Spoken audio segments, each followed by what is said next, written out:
Hi, how are you? Welcome to this video from our podcast channel called Gumball Sports Machine. If this is your first time here, well, if you could go ahead and hit that like, hit the subscribe button, it would be much appreciated. If you like this clip, and you can catch us live. But here's a segment from our most recent podcast. Like and subscribe, like my OG says. Let's get into Thank this you. game. The Knicks come back in game one to beat the Cleveland Cavaliers in game one and to beat them in overtime. D-Lo. I'm watching this game, and the first quarter, I'm thinking, oh, the Knicks are going to run away with this. The Knicks are playing bad. They weren't playing well in the first quarter, and they were still up somehow. And then the second quarter came around, and they completely fell off the cliff. And Cleveland took advantage, and they went up by 15, 16 points, and kind of was kind of managing the game really well. Second quarter, third quarter. Then about midway through the fourth quarter, the wheels went off the train for the Cavs. They let off the gas. The Knicks came back. They tied the game and going into overtime. And this was such a back and forth game, D'Lo. What was your takeaways from game one?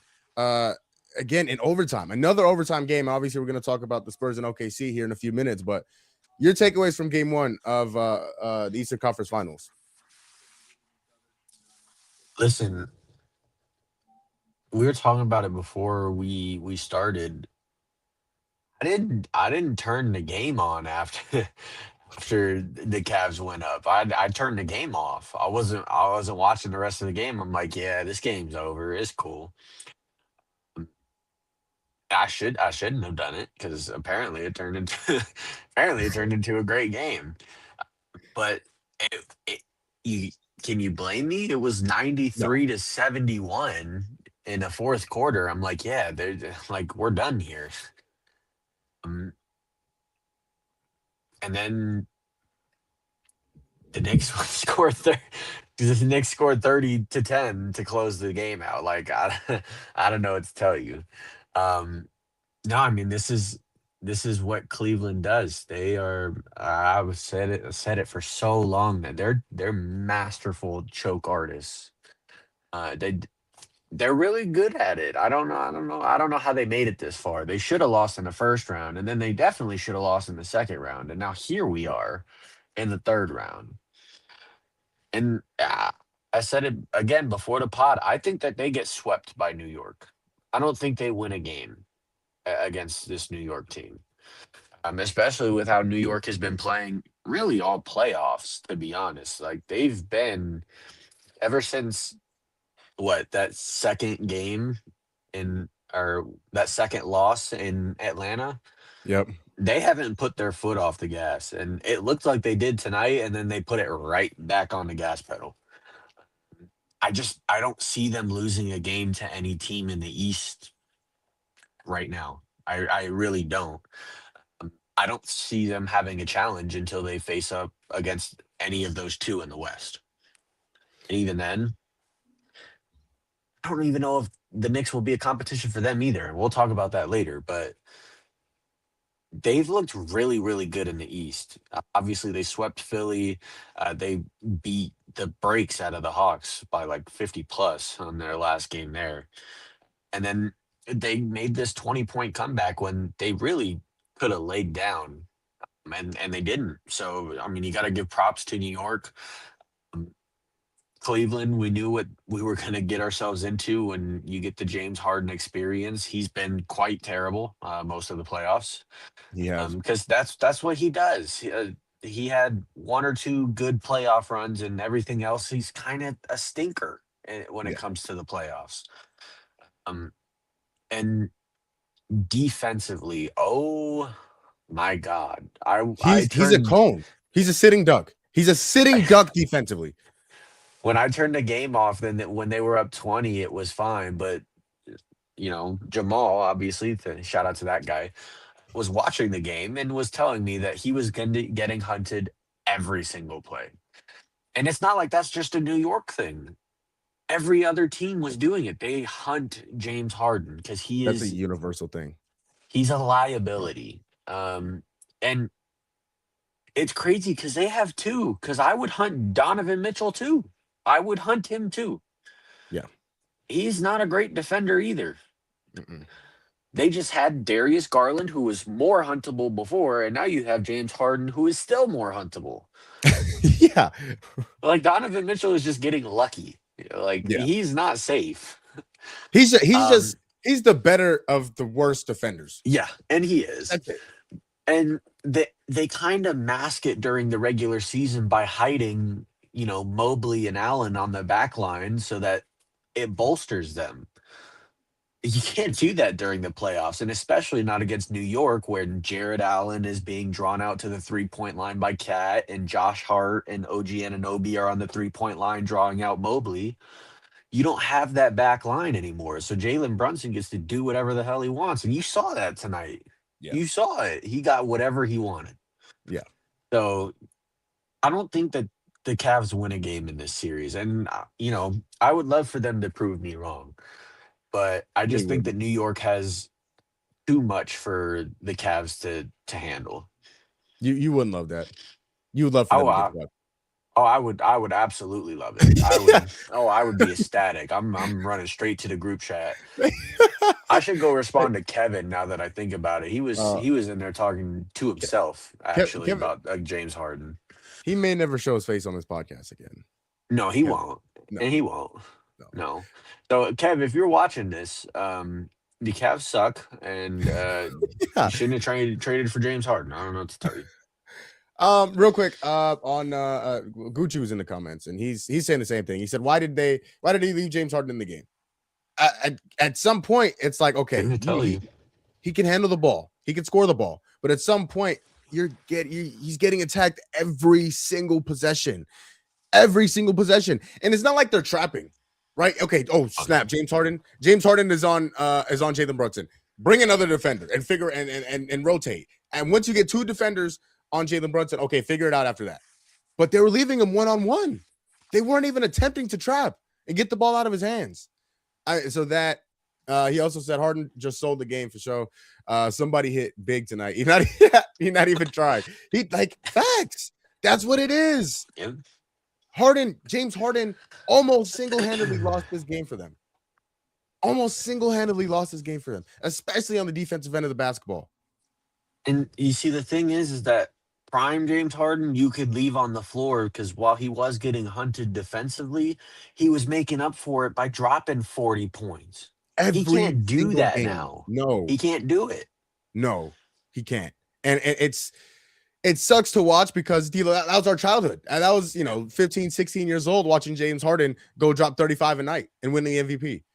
And to see what he is now, again, after Cleveland went out and traded for him mid-season, I don't know. I guess you could say it worked out because they're in the conference finals now, but I get the ultimate goal is a championship, obviously. This might be on Kenny Atkinson. Leaving him in the game and not making the proper adjustments when the Knicks started making that run. And that's how they lost this game. D'Lo, what I think happened tonight, I think the Knicks just flexed their muscles. Saying we are the better team. Yes, we had some moments in this game where we were not good. That second quarter was horrible, D'Lo. That beginning of the third quarter was horrible. But then they were like, they got that switch. They hit that switch. And once they hit that switch, it was a wrap. Because they started executing late in the game. They got the ball to their best player, who was phenomenal tonight. Jalen Brunson was fantastic. And you gave him the ball. You made sure that you got the matchup he wanted with James Harden, and you just kept going to work. Defensively, D'Lo, this team is really good. The Knicks are. The Knicks are really, really good defensively, and they flexed those muscles tonight again too. This team, I was very wrong. I want to come on here and say, coming into the playoffs, I was so very wrong. Very wrong. Well, everyone but Kyson. Everyone but Kyson was wrong. Who will be joining us momentarily, so be on the lookout for that. But Kyson called it before the season. He said the Knicks are the best team in the East. And I sat here and I disagreed with him. I said the Celtics were the best team in the East. I'm here to say right now, I was so very wrong. The best team in the East, and who has been the entire playoffs, is the New York Knicks. And I think they flexed their muscles today, and I think today was the best chance that the Cavs were going to have at winning a game in this series, D'Lo. Because I'm starting to lean towards your side of things, in which the Cavs might just get swept. I don't know if they're going to be able to win a game against this New York team, especially now that they are comfortable and they understand what they have to do and what they cannot do in order to win a game. And I think tonight they were rusty. It's been about a week since they played basketball. The Cleveland Cavaliers, they were coming off 11 games in 21 days, and they kind of had with them, it's the rest versus rust thing, D'Lo. It's okay. Do you want to give them 7 days off after you sweep a team, but then not play a game for another week or so, or do you want to play 11 games in 21 days and keep your rhythm intact? And tonight it looked like the rhythm was going to win, but the Knicks eventually again flexed their muscles and came out on top again in overtime. I mean, guys hit shots. Mikal Bridges has been, since that first series against Atlanta, Mikal Bridges has been fantastic for this basketball team, D'Lo. He has been really, really good. He hit 2 huge threes at the end of the game today. He hit 2 huge threes and made some huge defensive plays. He has been phenomenal for this basketball team ever since that first series. And he was a big reason why they won the game today. But we had mentioned Kyson. We need to bring him in. He is our expert analyst. He is our analyst that breaks down basketball and football better than everybody else. He is the number one analyst. He is our expert analyst. He is Killer Kyson. He has joined the studio. Kyson, how are you feeling, brother? Listen, for a huge day, for huge game ones of these conference finals. Ooh-wee. Hey, we gonna get to that Spurs, but man, this game, 2 unbelievable games to start out. Today, I agree with everything what you said, Jamal. In terms of like the rust versus rest. I'm kind of disappointed in Cleveland, man. They had chances to close this game out. They had chances to take it away, but New York is a great team, and I'm scared of Cleveland because, like you say, Jamal, they were rusty. They haven't played in 9 days, 10 days. Yeah. So it's like that takes a toll on you. As for the Cleveland Cavaliers, they're coming off a very emotional high Game 7 series, and they just again they had the chances. Donovan Mitchell was great. James Harden didn't have his best game again, which is kind of concerning. Dennis Schroeder, 1 of 9. Dean Wade struggled, and they still took it to overtime. It is some encouraging, but at the same time, you're supposed to wrap this up in regulation. And I can honestly see the Knicks going 2-0 because they're going to get their feet under them. OG still coming back from the hamstring. As you said, Mikal was huge. Landry Shamet was huge. And that's what you need in the NBA playoffs. You need those others to do your thing. And obviously, Brunson was amazing, 38 points. He's a playoff riser. Like, this dude takes his game to new heights in the playoffs, and I think it's time we start giving him credit, man. Like, this is second conference finals, and I said this months back. I think the Knicks will go all the way. Now, will they win? I think that's a different question. But this team, although they look rusty, although they looked like their feet wasn't under them, man, this is a dangerous team. And if I'm Cleveland, man, I have to come hitting hard in game 2. You know what? Kyson, I want to build upon that with you because D'Lo and I were just talking, and you know what? I want to give you your props since you're here now. I was very wrong, and D'Lo admitted that he was very wrong coming into this playoffs. I sat here and I disagree with you, and I thought that the Celtics were the best team in the East. I thought the Celtics were going to run the East. I thought they were going to get back to the finals. I was very wrong, and we wanted to point out that you were right. You were very right about this team. The Knicks have been the best team in the postseason, the best team in the East in the postseason for the whole playoffs. But I want to ask you is what did you see in this team that gave you confidence that they would be this good as they are right now? Yeah, I'm not going to say that I didn't have some skepticism because we can go back on some pods and I was saying how if I had to trust the Celtics and the Knicks more, I trust the Celtics a bit more just because they've already had this core and they've had this foundation versus the Knicks. I mean, you look at the regular season, it got pretty rocky. We heard Mike Brown rumors of him getting fired, Cat frustrated with the offense and things of that nature. But honestly, this team has surprised me on how they've turned it around in terms of just listening to each other, right? And I want to point out that Game 4 against Atlanta, Cat he said, "Look, we need to do something different. Here's what we should do," and they've been doing it ever since, and they haven't lost a game since. Yep. So, like it seems honestly surprising me. But what I did see is again Brunson, playoff riser, OG and McHale. I give McHale's a streaky shooter, but his defense is undeniable. Um, OG has stepped it up completely, and then I think the centerpiece of it all is, like I mentioned, is Cat. I mean, he's showing that, hey, Jokic, I can do it too, right? I can average 7, 8 assists. I can still get 20 and 10, right? And he's ultra aggressive. He's getting back more on the block. He's not settling for threes. He's the catalyst for this team, and I think we're going to get to this as well against the Spurs and the Wolves. Man, they need a Cat. I think. Obviously, they got rid of Cat because of salary reasons, but replace Cat with Randall, and that's a 7-game series easily. So, kudos to Cat, kudos to OG Anunoby, Brunson, and the bench guys, Deuce McBride, Landry Shamet, Jordan Clarkson. Those dudes have stepped it up tremendously, and kudos to Mike Brown for trusting those guys, because last year Thibodeau, he was playing 6 people max, and it showed. So, I just seen that this team has playoff risers, great defenders, and then Cat has stepped up to the plate 100%. And also, real quick, if you're the Cavs, Kyson, what do you do with James Harden? Because he's not producing for you offensively. He is a sitting duck defensively. I mean, I'm sure you saw it, Kyson. Every single possession down the stretch of that game, it was Jalen Brunson and James Harden. Jalen Brunson and James Harden. Oh, James Harden isn't on Jalen Brunson. Mikal Bridges, where you at? Come set a screen so I get James Harden on you. And then he's not producing offensively the way that you expect James Harden to produce for you offensively. If you're Kenny Atkinson and the Cavs, Kyson, what do you do with James Harden? Yeah, it's a tough call, because at the same time he had a better plus minus than Donovan Mitchell. So, I mean, his gravity is still a thing offensively. 5 of 16 shooting, he had 5 turnovers, 6 turnovers. Not the prettiest game, no, but again, his gravity offensively, you just don't have that in your guard room for the Cavaliers. I mean, they only got Schroeder. Do you count Merrill as I think he's more of a 3. I don't really look at him as a 2.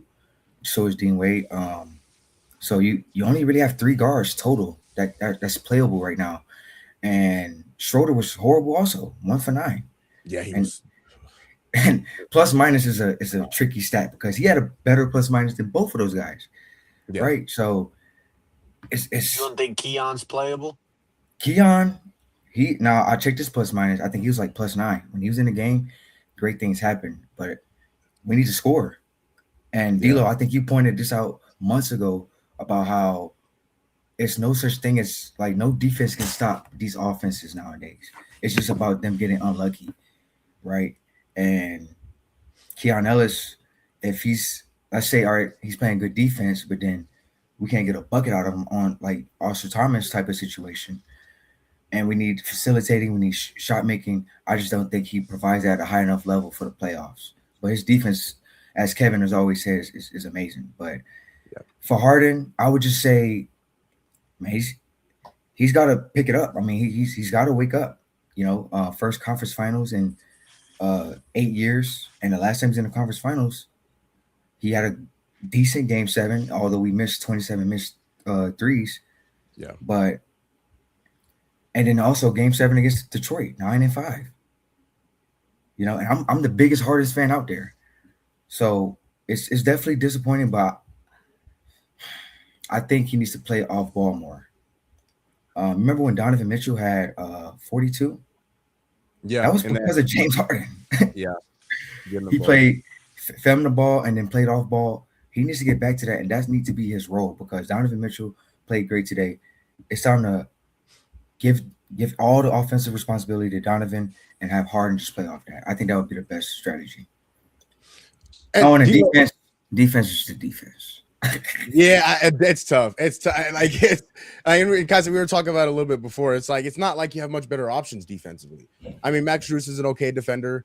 Obviously, you guys mentioned Keon Ellis, but I mean, D'Lo, I think one of the more impressive things about the Knicks that I've seen so far this postseason is the depth that this team has. And I feel like if somebody needs a shot now, obviously the guy you want to go to is Jalen Brunson. You need a shot, you go to Jalen Brunson. But there's been so many guys that can get you a big time shot or a big time stop. Whether it's been Landry Shamet today hit a 3 to tie the game. Mikal Bridges hit 2 back-to-back threes to tie the game and bring them back within 3. I think it was. OG Anunoby had a big play to get them within striking distance at the end of that game. How important? I mean, the depth of the Knicks has been super, super underrated again in their ability to help Jalen Brunson and Cat get to where they're at right now. Yeah, it's been kind of nice actually. If you're New York coming off of Thibodeau, where you're running 6 or 7 guys max, and you're playing them 46 minutes a game, and like this, it wasn't sustainable before. But now you have this sort of influx of players where you can give your guys a break. You know what I mean? Like Landry Shamet played 17 minutes today. Like that just wasn't happening with Tibbs. Like it wasn't. So you have guys like Landry Shamet, and they have guys that they could still play, and they don't. Like Jose Alvarado had 7 minutes, and you're telling me that Jose Alvarado isn't good enough to get on the floor? Like Jordan Clarkson hasn't even got off yet. No, and he hasn't. So I think that's part of the biggest reasons why the Knicks are as good as they are, is that they have sort of the rotation to where these guys can get a break and they won't miss that much of a step. All right. Obviously, you're expecting some sort of decrease when, a guy like Brunson goes off the floor, or a guy like Cat goes off the floor, especially with Mitchell Robinson, who is an awful free throw shooter. Is he awful? Hey, he gives you that defensive, you can turn that water off, and rebounding that it's okay for a few minutes if you don't have him on the floor, especially if you keep Brunson out there where he is going to make most of the time anyway. I think it's okay, right? So I think that Mike Brown getting creative with the lineups and rotating these guys in and out has really been helpful to the Knicks to not only keep them fresh, obviously, but get these guys involved so that when they do need those players to lean on, they're still ready and available and not coming off the bench sitting 8 games in a row with no PT. You got to spread the wealth. You got to spread the wealth, and you got to keep these guys in a rhythm. And I think Mike Brown has done a really good job in that, especially again with the depth that they've been able to use and how deep on their bench they've been able to go. He's been able to keep these guys in a rhythm, and so that when they come in, they know what to do when they have the basketball or when they don't have the basketball.